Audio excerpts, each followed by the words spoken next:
Do what? Is that the car? Just arrived. It's one of 57 ever built 96 RT Turbo Stealth. I am just ecstatic about this. This car behind me was a bucket list car for me for my life. Growing up in the 3000 GT and Stealth platform, this car was the unicorn. For those that don't know, the 1996 RT Turbo Stealth is the rarest Dodge made of the 90s. It's arguably maybe the rarest car of the 90s and maybe arguably the rarest Dodge ever made. In 1996, which is what this car is, Dodge only made 57 Turbo Stealths. That's it, 57. They made them in red, white, orchard pearl, symphonic silver, and Belgium olive green and hunter green, I believe are the colors. But of all those, only 57 ever existed.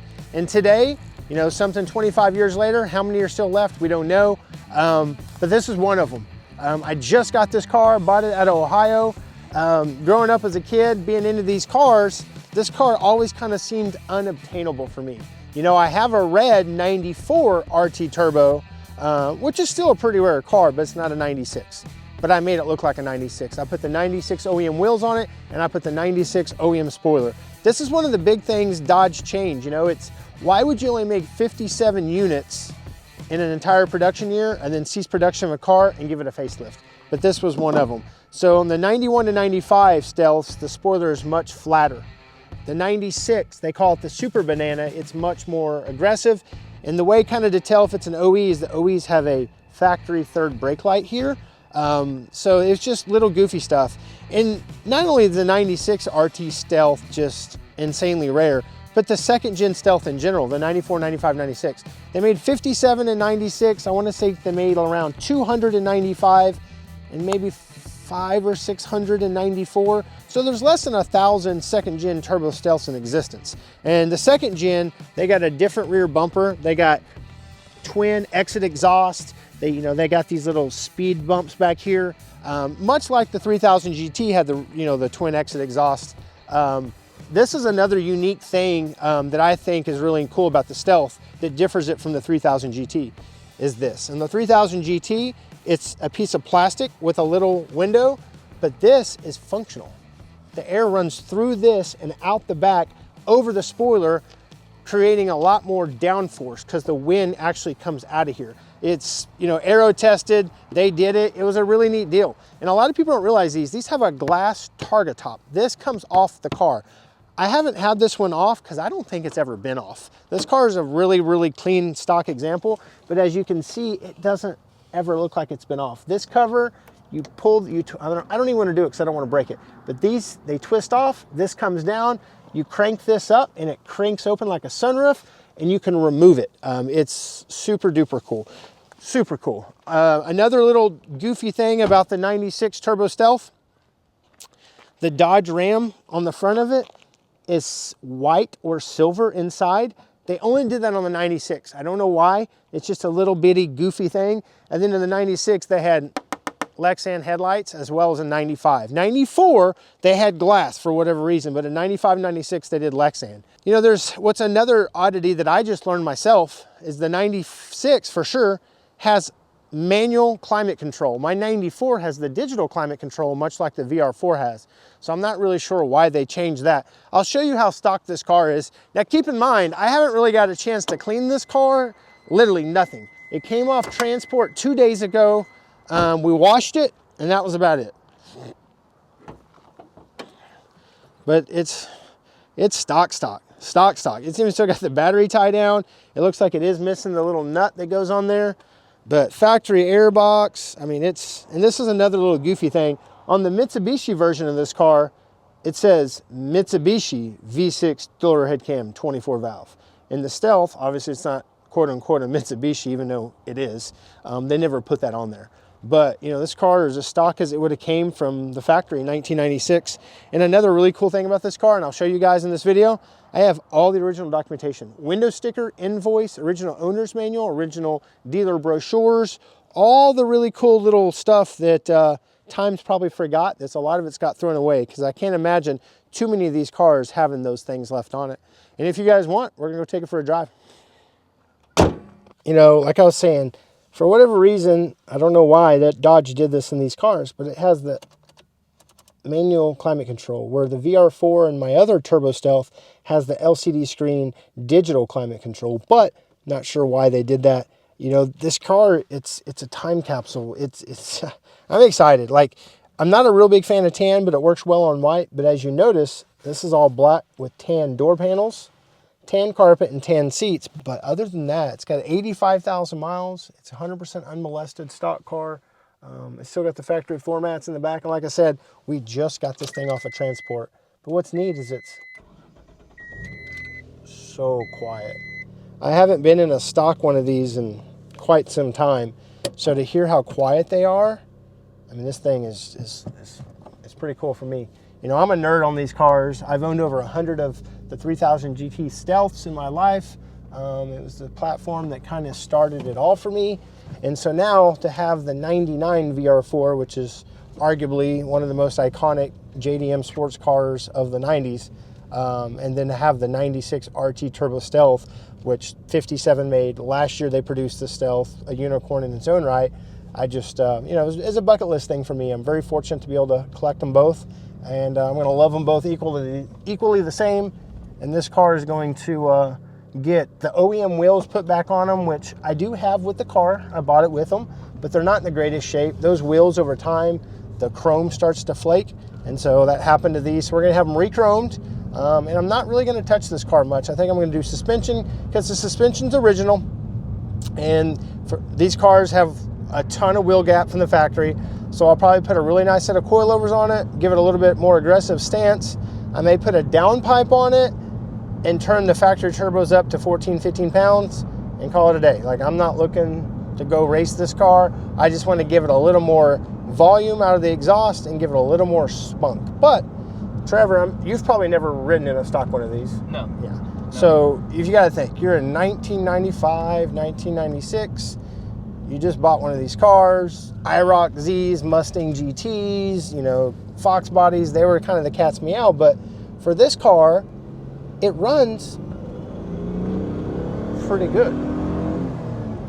And to have all-wheel drive, a 6-speed transmission, and 2 turbos in that era, this car, look at the marks we left in the Supra. Oh my God. Whoops.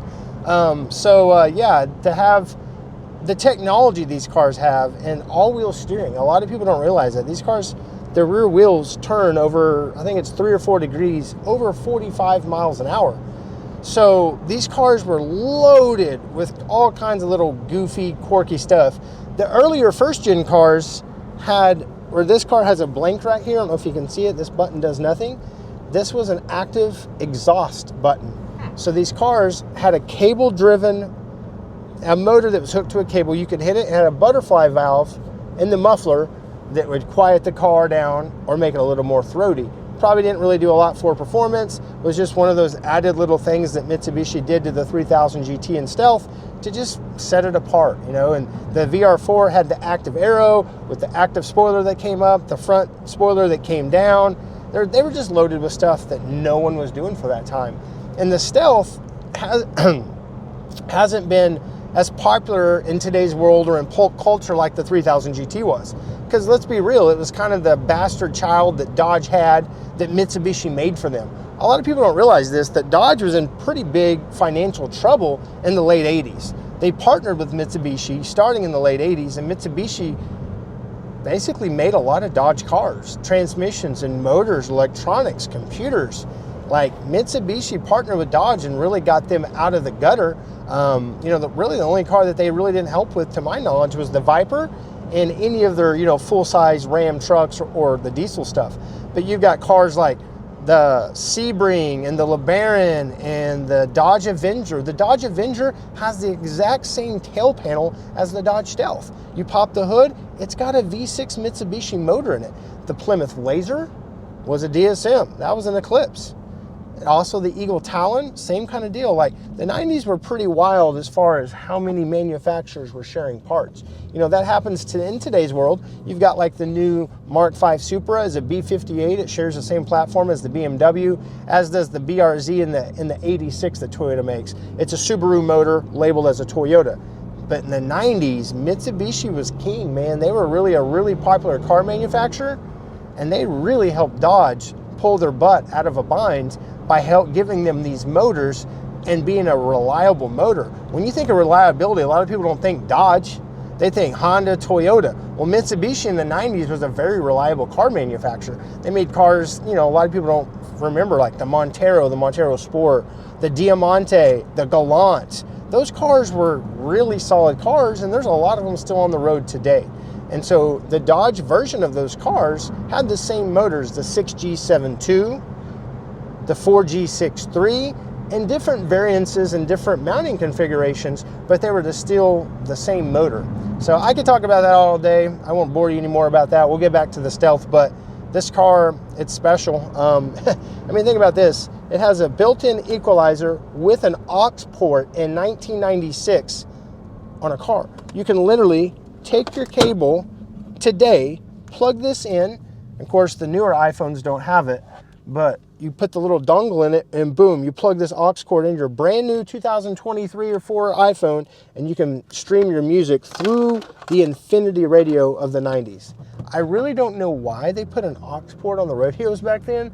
I mean, I was a kid in the 90s. I don't remember anything needing an aux port, maybe a set of headphones, but it has it, and it's a super cool deal. But, I mean, so fun. This brings back a lot of memories for me. My first VR4 I bought was in like 2005. And man, the first time I had pushed that pedal down just like we just did and felt those turbos hit, it changed me for life. I was hooked to Boost. It's just, this car brings back a lot of those memories for me. You know, I'm in my late 30s now, and so getting to drive this car, this stock, I'm reliving my early 20s now, and it's really cool. And that's one of the reasons I really wanted this car. That, and it's a 96 Stealth. So, you know, I know a lot of you guys probably didn't realize how rare the 96 is. Go out there and Google it. There's a website out there. I can't remember the name of the website. I've looked at it 100 times. It hasn't been updated, I believe, since 2002. So it's an older website. But the guy will go through and he breaks down all 57 VIN numbers of the 96 Stealths and gives all the little differences. It's a really cool website if you're a nerd about these cars like I am. So go out there and check it out. Power lumbar seats. I mean, if you watch the seat lumbar in 1996, it'll move. It just neat stuff. Air conditioner blows ice cold. Probably still got that good Freon in it from the 90s. So I take it you're not going to sell this one? No, this is, you know, I say this a lot, this is a forever car. You know, I moved my red 94 RT Turbo Stealth out to acquire this car, and what was really neat about that is a friend of mine, her name is Christy. She lives down in Atlanta, Georgia. She's probably close to my age, and she grew up in these cars like I did, and she was really active in the, you know, old form days, 3SI.org. And, you know, life happened. She got married. She had kids. Didn't think that the Stealth was, you know, a car that she could have a kid with. And now her kids are a little older. She wanted a Stealth. When I posted mine for sale, she messaged me. She flies in a few weeks to come pick it up. So I'm really excited for her because she at one point owned an olive Belgian Pearl 96 Stealth as well. So she's had a few of them as well. And now she's going to fly in from Atlanta, drive my red 94 car all the way back to Atlanta. So that'll be a really cool road trip for her, probably take her down memory lane, and I'll be anxious to see and hear all her stories with that car. 'Cause that car's been good to me. I haven't driven that car a whole bunch, but I'm gonna drive this one a whole bunch. Just runs so smooth. That's super smooth. We're doing 100 miles an hour right now. That's great. You know, these cars had big 4-piston brakes, and the twin turbo version of these cars just had a lot of upgrades that the non-turbos did not have. What's crazy about these cars is when you launch them on stock suspension, they weight transfer so much because the suspension's nuts. It almost looks like they're gonna do a wheelie. You wanna see what that looks like? Yeah. I haven't launched this car yet, so we'll see what this does.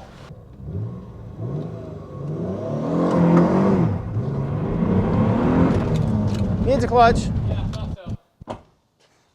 I tried to launch it and it just went. Smells nice. It's probably the original clutch. Yeah, I think the stock clutch didn't like that. But once I got off the gas and got back in it hooked it. So probably needs a clutch. Maybe I'll do some maintenance to it. But I mean, just look at that rear end. Like, there's nothing on the road that looks like that today. Like, it's just, I don't know, it's an iconic rear end, and you're driving that car down the road and you're not gonna see another one, and that's what I love about it. You're not gonna see another second gen Stealth, let alone a 96 driving. And see, like, I'll show you, like, to reference in the video. Oh, crap, they're both put up. Never mind. I was gonna show you the digital climate control, but that car's on a lift and that car's on a lift. Both of those will have them. In the 99 actually has a different climate control. But I will show you this. Like I explained in the video earlier with the rear quarter panel area. So on the VR4 model, see, it's a piece of plastic here. It's a B pillar. So the Stealth, the air trans through this and goes to the spoiler that sits right here. So, you know, and that's another cool thing with the 3000 GT and Stealth, like the doors, the quarter panels, the fenders, the hood, it's all interchangeable. Only thing they changed was the front bumper and the rear bumper. And this is another cool unknown fact. These mirrors are the same that's on the 3000 GT and the Stealth and the second gen Dodge Viper. So if you guys want to know any more about those cars, ask some questions in the comments. I'm a nerd about these cars. I really geek out on them. And hopefully you guys enjoyed this video on arguably the rarest 90s Dodge ever, and arguably maybe the rarest Dodge ever produced. You know, there's probably some Dodges out there that are less production numbers. I don't know. I'm not sure. I've done a lot of research on it. I haven't found one. 57 is a pretty low number. It's just crazy that they only made 57 in 1 year. But I won't babble anymore. If you guys like the video, hit subscribe, leave me a comment, hit the little bell, let you know next time we upload. I appreciate it.